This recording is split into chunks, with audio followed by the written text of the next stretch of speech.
¿Sabes por qué se llamaba Edad Media a la Edad Media? La Edad Media.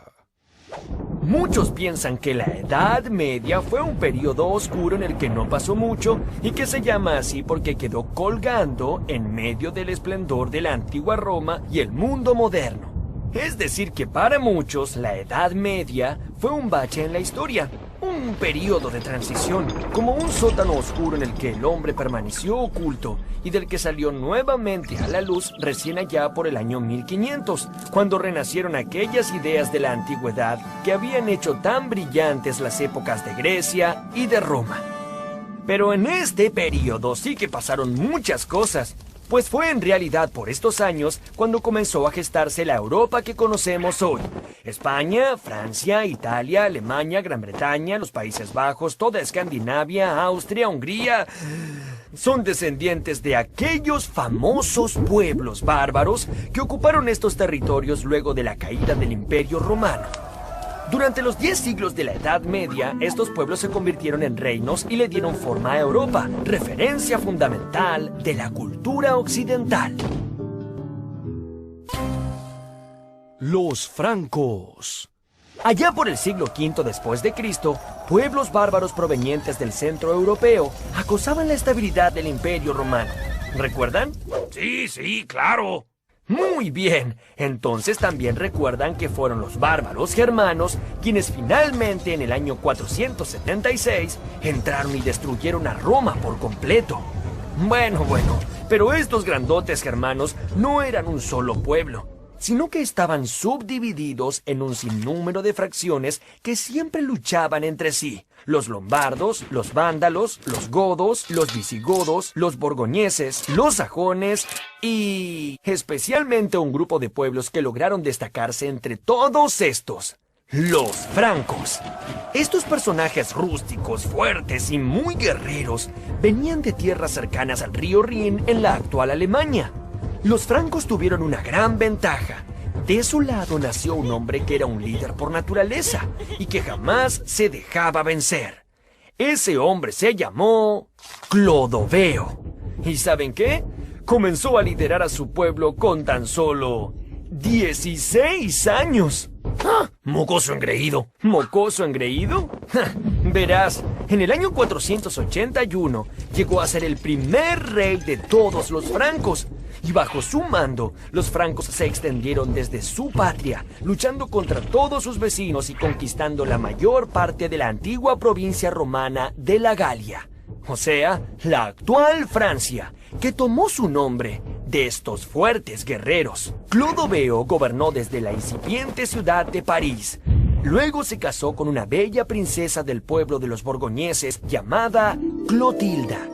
Pero resulta que Clotilda había abrazado la religión cristiana, cosa que no agradaba mucho a los rústicos francos.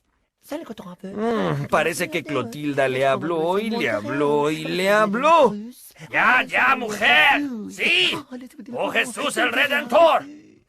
Clodoveo cedió y finalmente se bautizó cristiano. Este fue un hecho fundamental, ya que a partir de Clodoveo, todos los francos se convirtieron al cristianismo. Y así se fue forjando una relación importantísima entre los reyes y la iglesia, que duraría por siglos.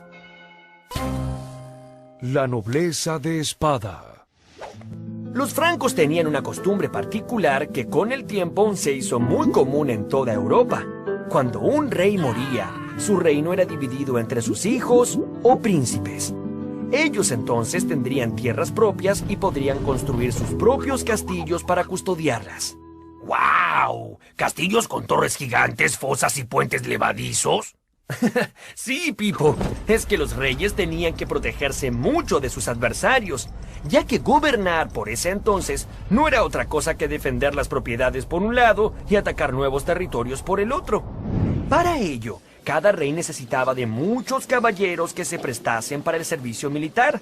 A cambio de este servicio, el rey les concedía parte de las tierras conquistadas, donde estos caballeros podrían construir sus propios castillos, convirtiéndose en duques, que quiere decir conductores o condes, que quiere decir a su vez propietarios de un condado.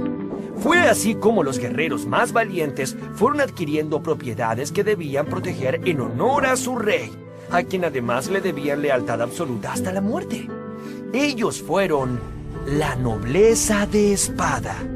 Gracias a la antigua costumbre de los francos, los hijos de los nobles heredaban esos mismos derechos, y al igual que sus padres, tendrían una porción de tierras que proteger. Esas tierras que circundaban al castillo y que eran llamadas feudos. Los feudos no estaban compuestos solo de tierras y castillos. En torno a las murallas de un castillo se extendían las aldeas de los campesinos. Estas también eran parte del feudo. Los campesinos trabajaban de sol a sol en los campos, pero no eran esclavos. Tampoco eran hombres libres, ya que estaban obligados a cumplir los designios del señor que los protegía desde el castillo. Este decidía sobre todas las cuestiones de la vida en su feudo. Así que si tenías la mala fortuna de tener un señor feudal cruel o injusto... ¡Quiero ver crecer mi reino! ¡No me importa si están cansados! No había remedio. La desgracia era tu único destino. Aún así, casi nadie se atrevía a abandonar la aldea en la que había nacido, porque más allá, en los bosques y pantanos, solo había caminos desamparados, hambre y el temor de ser interceptado por demonios o espíritus malignos. Ningún campesino sabía leer ni escribir, y rara vez sabían qué pasaba más allá de las colinas que delimitaban el horizonte. Esa falta de conocimiento sobre el mundo que los rodeaba les generaba muchos temores. Y esos temores estaban reflejados en fabulosas supersticiones sobre magos, brujas y dragones. El orden feudal. En la Edad Media la vida se caracterizó por una lucha incesante. Los nobles se unían en sólidos ejércitos que se debían lealtad los unos a los otros y a su vez, todos juntos le debían lealtad a su rey. Pero si lo único que hacían era luchar, ¿cómo se mantenían? ¿De dónde salían sus riquezas? Muy buena pregunta, Pipo. Para que los nobles tuvieran caballos, armaduras, espadas, capas y comida, los campesinos de cada feudo debían trabajar sin descanso. Ellos producían todos los alimentos que comían sus señores, y lo que sobraba también era tomado por estos señores para intercambiarlo por todo aquello que necesitaban en sus campañas militares. ¡Wow! Algo así como lo que tengo es mío, lo que sobra es mío, lo que no tengo es mío y lo tuyo también es mío. La sociedad feudal funcionaba como una gran rueda. Sobre ella se apoyaban tres grandes grupos que nunca se mezclaban entre sí. Aquellos que se dedicaban a luchar eran los nobles caballeros. Aquellos que se dedicaban a rezar eran los monjes del clero. Y aquellos que se dedicaban a trabajar la tierra eran los campesinos. Cada grupo dependía del otro. Si los campesinos no eran defendidos por los nobles, no podrían cultivar la tierra. Y si los nobles y la iglesia no tenían que comer, ¿cómo iban a pelear y a rezar? Estos tres órdenes eran muy rígidos y nadie podía moverse de uno hacia el otro. La organización feudal duró en Europa unos 1000 años. Los carolingios. Pipino era un duque de origen franco que tenía sus tierras en Soissons, a unos 100 kilómetros de París. Le decían el Breve, ya que digamos que no contaba con una gran estatura. Este tal Pipino, el Breve, no estaba tan contento con sus escasas tierras. A pesar de su limitada altura, Pipino se sentía suficientemente grande como para convertirse él mismo en rey de los francos. Fue así que inició su plan. Pipino notó que el Papa de Roma, que era el jefe de la iglesia, tenía muchísima influencia sobre todos los cristianos del reino. Entonces mandó ejércitos a Italia para defenderlo de invasores y agresores, permitiéndole crear los estados pontificios, que eran algo así como el reino de la iglesia. En agradecimiento, el Papa Zacarías le dio todo su apoyo, y en el año 754 fue coronado el nuevo rey de todos los francos. Pipino el Breve fue el padre de Carlomagno. A diferencia de su padre, él era un hombre alto y robusto. Carlomagno supo aprovechar la astuta alianza que su padre había entramado con el sumo pontífice de la Iglesia cristiana. Entonces envió nuevos ejércitos a Roma y estos hicieron aún más extensos y poderosos los territorios gobernados por el Papa. En retribución, el Papa nombró a Carlomagno Romanorum Ecclesia Protector. Si no lo entendieron, fue algo así como protector de la Iglesia de Roma. Con ese título, el gran rey de los francos se lanzó hacia el norte y hacia el sur, hacia el este y hacia el oeste, con el fin de conquistar, subyugar y cristianizar a todos los habitantes del continente europeo. Después de incansables campañas contra los lombardos, los sajones, contra los ávaros, contra los eslavos, contra los godos y contra los visigodos, Carlomagno había logrado formar un gran imperio. Pero no fue tan solo un gran conquistador. Carlomagno quiso unificar a todos los señores y aldeas de su imperio en una sola religión y bajo una misma cultura, basando su poder en el conocimiento. Carlomagno y las primeras universidades. Casi 800 años más tarde del nacimiento de Cristo, Carlomagno se había convertido en una figura emblemática de toda Europa continental, y su imperio fue llamado el Imperio Carolingio. A pesar de ser un rey tan poderoso, Carlomagno no había ido a la escuela ni había tenido profesores durante su infancia. Es que, como ustedes saben, los nobles de esa época solo se ocupaban de luchar y conquistar territorios, y creían que elucubrar complejos cálculos matemáticos o filosofar acerca del mundo era una inútil pérdida de tiempo. Pero Carlomagno pensaba distinto, y a pesar de su escasa instrucción, tuvo una visión innovadora y completamente revolucionaria para la época. En su corte reunió sabios y poetas de distintas partes del mundo, a quienes invitaba para discutir sobre cuestiones que iban desde la importancia de Dios hasta el origen del mundo y de las estrellas. Él mismo aprendió a hablar el latín, que era el idioma de los antiguos romanos, y obligó a que sea enseñado en muchas iglesias y monasterios de su imperio. Sin embargo, le resultaba muy difícil escribir, ya que su mano estaba entumecida de tanto sostener su pesada espada de hierro. Los monjes tenían a su cargo documentar todos esos conocimientos universalistas que allí se enseñaban. Este fue el origen de las universidades, tal como las conocemos hoy. 2 siglos después de Carlomagno, de aquellos monasterios, nacieron muchas universidades, por ejemplo, la Universidad de Bolonia, en Italia, que fue fundada en el año 1088 y es la más antigua de Europa, o la de Oxford, en Inglaterra, que fue creada en el año 1096. Catedrales medievales. La alianza entre Carlomagno y el Papa fue cosa seria. El rey mandó a construir muchísimas iglesias y monasterios a lo largo y a lo ancho de su imperio. Al comienzo, las iglesias románicas se caracterizaban por sus grandes bóvedas oscuras y frías, donde reinaba un clima apagado, que acentuaba el espíritu místico religioso.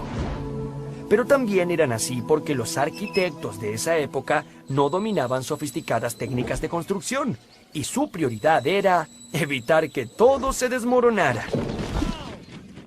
Varios siglos más tarde, allá por el año 1100 después de Cristo, un nuevo estilo comenzó a adueñarse de las catedrales de Europa. Es que los arquitectos comenzaron a diseñar iglesias con ventanas mucho más grandes, adornadas con vidrios de colores que representaban escenas de la vida de Cristo y que lograban un ambiente de gran luminosidad. Estas fueron llamadas catedrales góticas.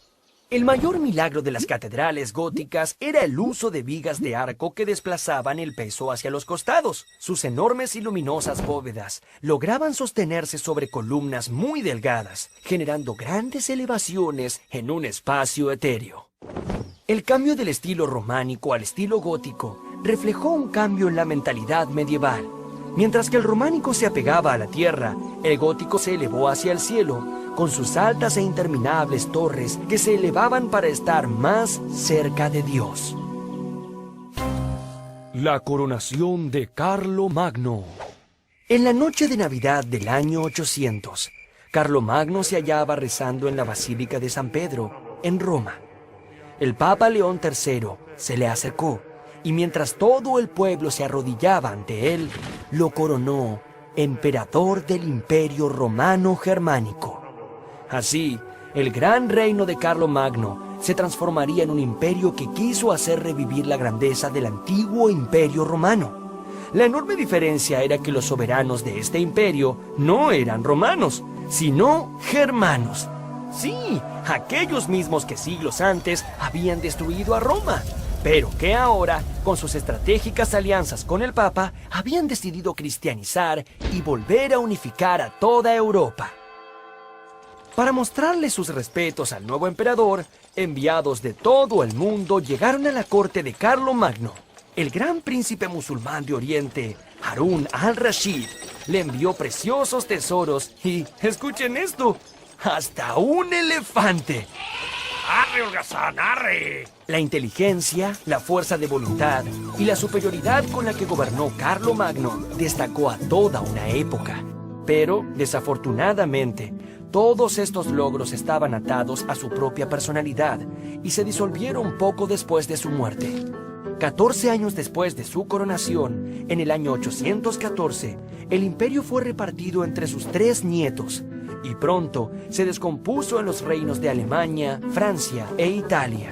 Las escuelas creadas por Carlomagno decayeron y el arte de leer y escribir se mantuvo aislado en algunos monasterios dispersos. El Sacro Imperio Romano de la nación alemana, la gran obra de Carlomagno, no perduró por mucho tiempo. Y en los siglos posteriores, Europa volvió a caer en guerras e invasiones incesantes que imposibilitaron cualquier esfuerzo de unidad y crecimiento común. Este, que fue el principal objetivo de Carlomagno, sigue siendo hoy uno de los principales anhelos de todos los estados que componen a Europa en la actualidad.